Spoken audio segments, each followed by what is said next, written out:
He said nothing, and that silence weighed in the air more heavily than any argument you've ever witnessed. It wasn't the childish silence of someone punishing. It wasn't the hesitation of someone afraid. It was the stillness of a man who simply didn't need words to reaffirm his own value. And that absence of sound became a presence impossible to ignore, activating an alarm system she didn't even know she had. What you don't understand is that every woman operates with a biological radar that cannot be switched off. It doesn't scan your clothes, your car, or the rehearsed politeness of your pitch. It scans your nervous system. It measures the solidity of your internal state. And when you go quiet, not from anger, but from being genuinely centered, that radar goes into high alert. Calm silence is a black hole in the social matrix, an anomaly the system needs to decode urgently. And while she tries to understand the nature of your stillness, a question is planted in her subconscious. The same question I'm asking you now. What sustains this man when everything around him is noise? Noise. That's exactly what you became, and it isn't your fault. You were taught the biggest lie of the century, that to be a strong man, you needed to practice performative vulnerability. They trained you to open your heart at every opportunity, to verbalize every anxiety, to explain yourself into exhaustion, believing this would generate connection. But what you're doing isn't communication. It's the static of a radio stuck between stations, an irritating frequency that communicates one thing only: dysregulation. Your biological broadcast is broken, and you use words as a short-acting painkiller for your own anxiety. You talk and talk, not so she understands you, but so you feel less insecure, less inadequate. Have you ever stopped to ask yourself why you feel that compulsive need to fill every second of silence? The truth is that what you call opening up, her nervous system registers as weakness, as a desperate request for validation. Your pain is real, I know. The frustration of being penalized for doing exactly what you were told to do is brutal. But the cause isn't what they told you, it's what they hid from you. And what they hid from you is the most uncomfortable truth of all. Masculine power is not measured by what you say. It's measured by what you don't need to say, by your capacity to hold the vacuum, to occupy space with your presence, not your volume. It's an economy of words that signals an abundance of internal value. Society trained you to be noise, but her biology responds to the signal.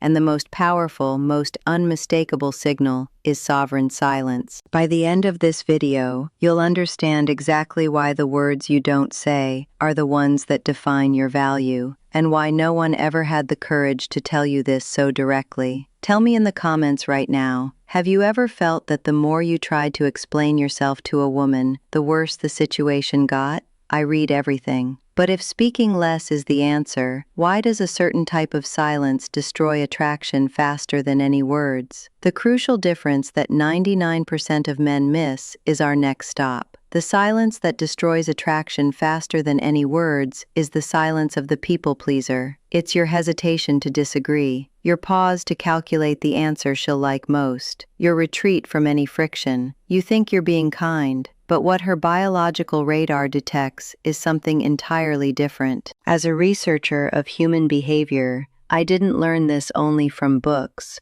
I observed it, studied it, and verified it. The female brain doesn't interpret your constant agreeableness as virtue. It decodes it as an unambiguous signal of low value, an absence of leadership, an inability to hold your own ground.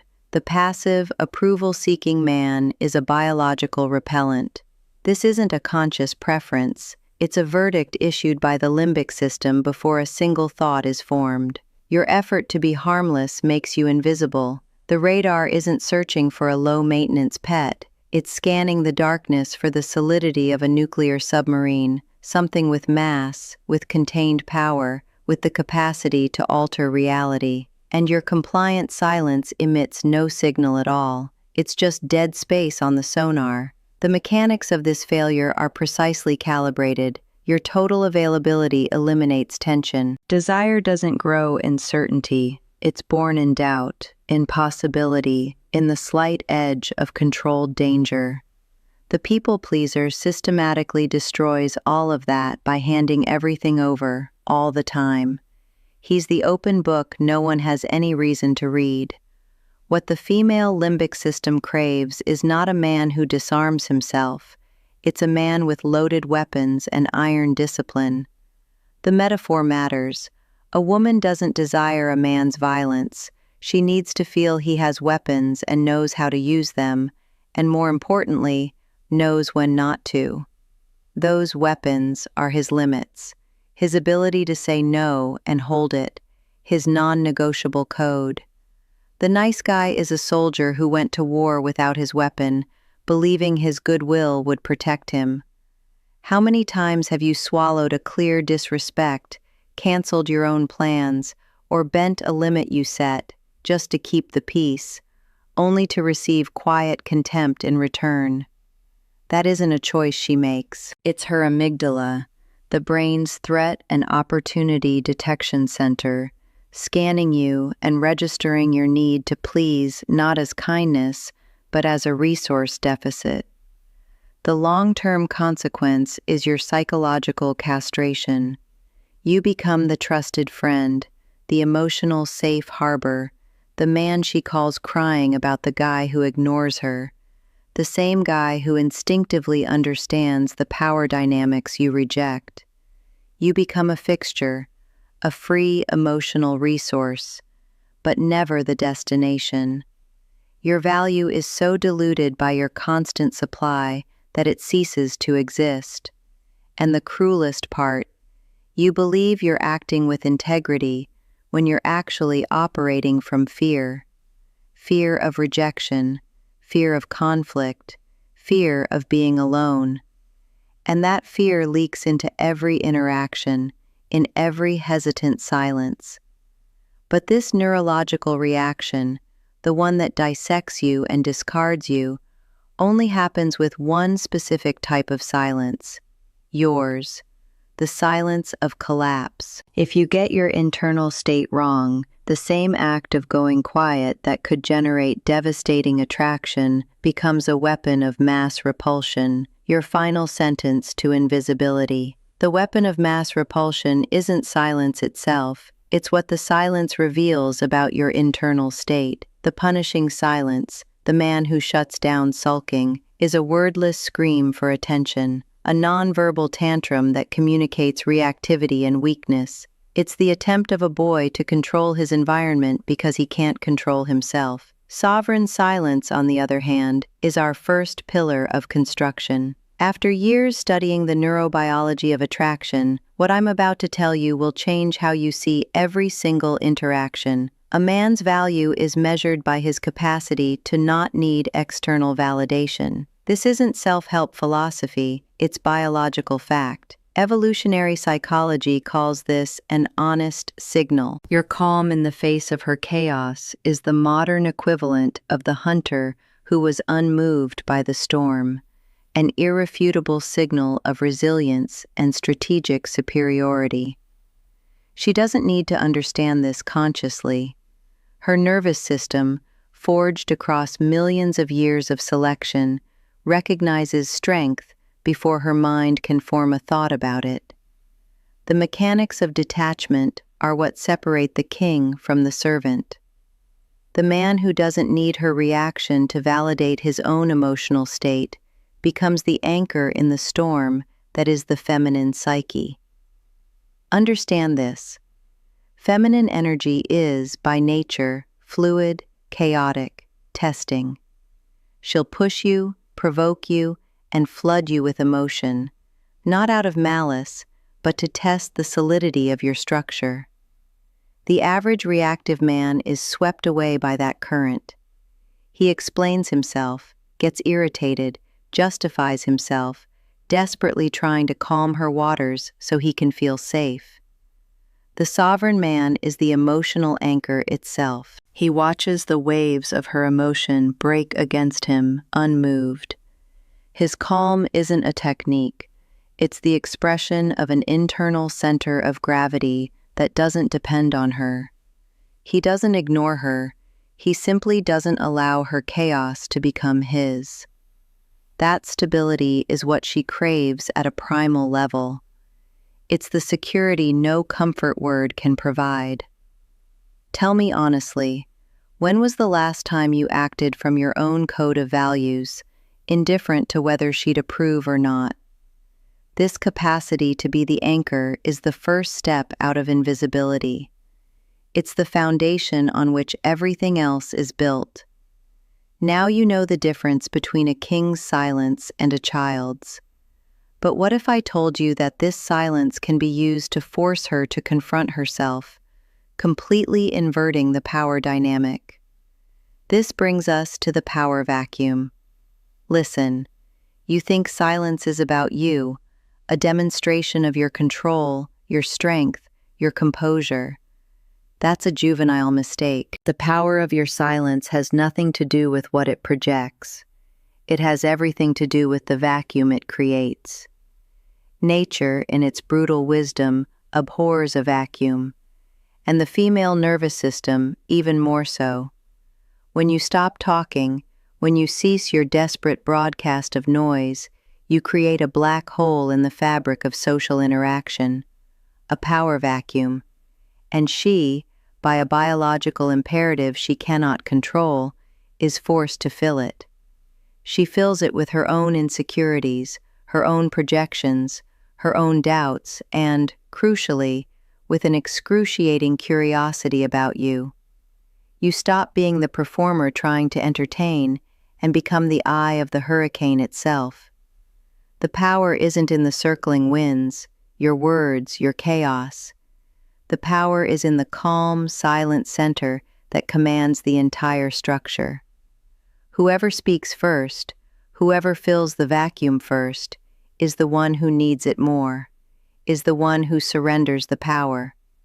And you, your entire life, have been the first to surrender. This is the deeper secret they've been hiding from you, the key that separates the ordinary man who spends his life asking for validation from the sovereign man who commands it simply by existing.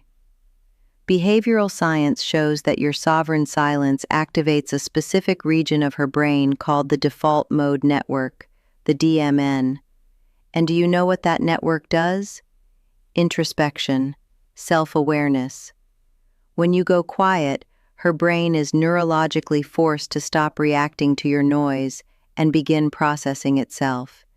It's science, not poetry. She's compelled to confront her own internal chaos, her own emotions, the echo of her own feelings, not the incessant noise of your need. You're no longer the entertainment. You've become the environment in which she has to discover herself. You've become the mirror. And in that mirror, for the first time, she doesn't see your weakness. She sees the strength it takes to remain in silence, and then she's forced to question her own. The raw truth is this: she doesn't value you because you entertain her. She respects you because you force her, neurologically, to confront the vacuum. And without that confrontation, your value to her will always be zero. You keep filling the vacuum because you've assumed total emotional responsibility for the interaction, like an underpaid MC who's terrified of the audience going quiet. You explain yourself, probe, entertain. You become the musician on stage, desperate for the judge's approval in the front row. The moment you go silent, you reverse the polarity of power absolutely. You step off the stage, sit in the judge's chair, and face her. The weight of the interaction transfers to her. She is now the enigma to be decoded. She needs to read you. She needs your reaction. You become the prize, not the competitor. You think this is toxic, that it's manipulation? It isn't. It's the reality of the power dynamic that operates beneath the thin layer of social veneer, whether you accept it or not. You were conditioned to be the constant noise in the room, the ambient sound no one notices, but everyone misses the moment it gives way to something more interesting. So let me ask you this. If you're always the noise in the room, when will she ever have the chance to feel the weight of your absence? The truth is a gut punch, I know. My function here isn't to offer you a painkiller, it's to hand you the map out of mediocrity. The architecture of respect isn't built with seduction techniques. It's built by demolishing the man you were conditioned to be. The hardening of your character isn't a performance of coldness. It's the natural expression of a man who has standards, purpose, and an unshakable awareness of his own value. The difference is simple. A man with a machine gun fires in all directions, making noise, wasting ammunition, hoping to hit something. A sniper uses one bullet. Your words are your ammunition. By talking too much to justify yourself, you become the machine gun. The sovereign man is the sniper. He doesn't waste a shot.